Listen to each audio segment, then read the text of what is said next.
दर्शक बंधु यही गुरुत्वपूर्ण कथागुड़िक टिके ध्यान देकी शुणु। 1 नंबर, चाणक्य तांको नीति अनुसार कहिछंती जेउ पुरुष स्त्री लोकंकर संतान आज्ञाकारी होइथांती सेमाने निज जीवन रे भाग्यवान और धनवान स्वभावर होइथांती। 2 नंबर, जेउ महिला मानंकर ओठ उपरे हल्का बाल रही थाए सेमाने स्वभाव रे सद्गुण धार्मिक और दानपुण्य एवं भाग्यशाली होइथांती। 3 नंबर, जेउ पुरुष महिला मानंकर हाथ पापुलीर मझि अंश उच्चा होइथाए सेमाने दानी दयालु एवं धार्मिक स्वभावर होइथांती।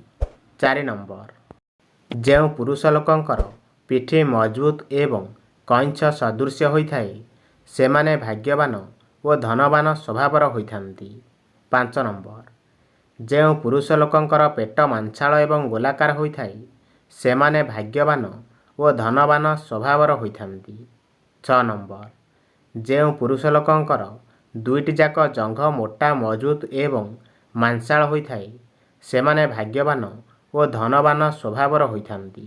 7 नंबर, देखिबे जेउ पुरुष मानंकर पादर काणी आंगुठी बुढ़ा आंगुठी ठारू बड़ होइथाए सेमाने निज जीवन रे धनशील व्यक्ति भावरे साब्यस्त होइथांती।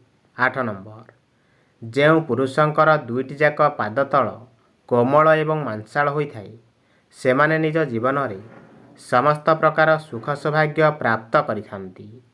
9 नंबर, जेउ महिला मानंकर दुईटी जाक पाद तल कोमल एवं सुंदर होइथाए एवं पादरू आदौ झाड़ बाहरु न थाए सेमाने भाग्यशाली महिला साब्यस्त होइथांती। 10 नंबर, जेउ महिला मानंकर दांत एक समान होइथाए एवं कंठ कोइली परि सुमधुर होइथाए सेमाने अत्यंत भाग्यशाली महिला होइथांती।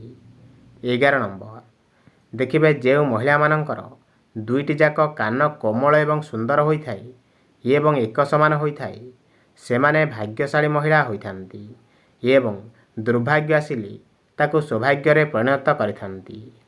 12 नंबर, जेउ महिला मानंकर मुंडर बाल चिकन चमकदार सुंदर सुस्थ होइथाए सेमाने भाग्यशाली महिला होइथांती एवं जीवन रे समस्त सुख सौभाग्य प्राप्त करिथांती।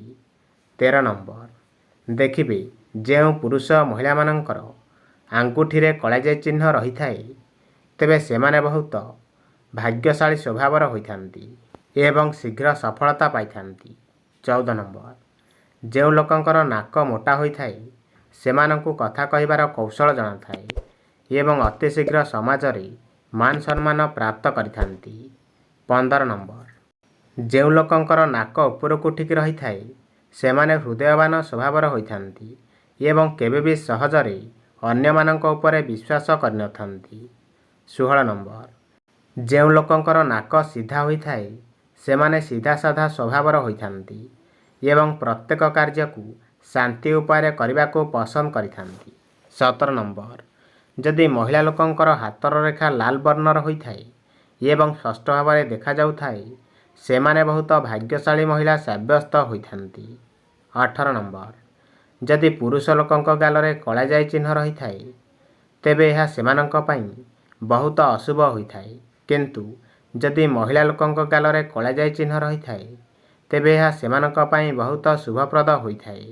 19 नंबर, जेउ पुरुष महिला मानंकर मथा चौड़ा होइथाए मुह गोल और आखि सुंदर होइथाए सेमाने निज जीवन रे अनेक सुख सुविधा प्राप्त करिथांती एवं भाग्यशाली स्वभावर होइथांती। 20 नंबर, जेउ पुरुष महिला मानंकर गाल फुलिकी रही थाए एवं गोलापी रंगर देखा जाए सेमाने भाग्यशाली स्वभावर होइथांती एवं कार्य रे शीघ्र सफल होइथांती।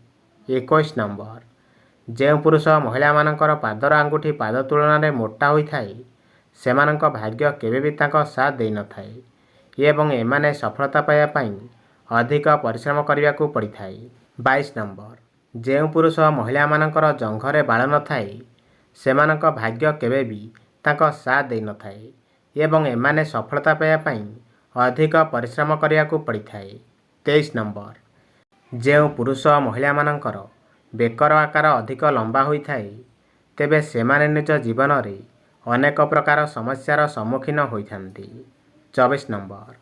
ଯେଉଁ ପୁରୁଷ ମହିଳାମାନଙ୍କର ପେଟ ପତଳା ଓ ମୋଟା ଦେଖାଯାଏ ସେମାନେ ଅଧିକ ପରିମାଣରେ ଭୋଜନ କରିଥାନ୍ତି ଏବଂ ସର୍ବଦା ସେମାନଙ୍କଠାରେ ଅର୍ଥର ଅଭାବ ଦେଖା ଦେଇଥାଏ। 25 ନମ୍ବର। ଯେଉଁ ପୁରୁଷ ମହିଳାମାନଙ୍କର ନାଭି ଗୋଲ ଗଭୀର ରହିଥାଏ ସେମାନେ ନିଜ ଜୀବନରେ ଅନେକ ପ୍ରକାର ସୁଖ ସୁବିଧା ପ୍ରାପ୍ତ କରିଥାନ୍ତି ଏବଂ ଭାଗ୍ୟଶାଳୀ ସ୍ୱଭାବର ହୋଇଥାନ୍ତି। 26 ନମ୍ବର। ଯେଉଁ ପୁରୁଷ ମହିଳାମାନଙ୍କର ନାଭି ଛୋଟ ରହିଥାଏ ସେମାନେ ନିଜ ଜୀବନରେ ଅନେକ ପ୍ରକାର ସମସ୍ୟାର ସମ୍ମୁଖୀନ ହୋଇଥାନ୍ତି ଏବଂ ସଫଳତା ଟିକେ ଡେରିରେ ମିଳିଥାଏ। 27 ନମ୍ବର।